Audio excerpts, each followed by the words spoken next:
I didn't believe the locals when they warned me the valley had a pulse, not until my car began accelerating backward up a steep incline with the engine completely dead. The move to Saudi Arabia had been a massive adjustment.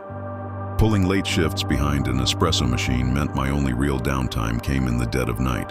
So driving out to Wadi al-Baida, the infamous Valley of the Jinn, at 3:00 a.m. felt like a harmless way to clear my head. The phenomenon there is famously written off as a mere optical illusion, a magnetic hill where the landscape tricks your brain into thinking a downward slope is actually an uphill climb. I stopped near the center of the desolate moonlit stretch, shifted the transmission into neutral, and slowly lifted my foot off the brake. The car began to creep backward.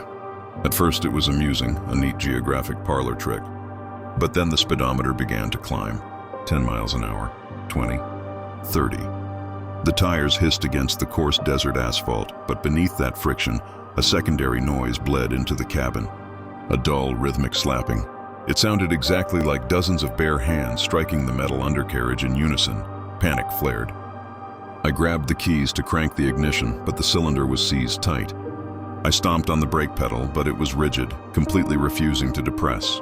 The vehicle was being dragged backward, uphill into the jagged, pitch-black maw of the surrounding mountains, entirely against my will.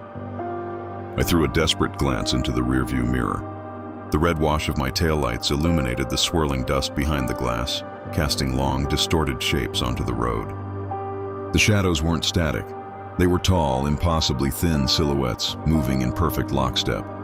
Their elongated arms were extended forward, palms pressed flat against the trunk of my car, shoving it toward the dark ridges where the pavement ends. With a violent two-handed wrench, I yanked the emergency brake.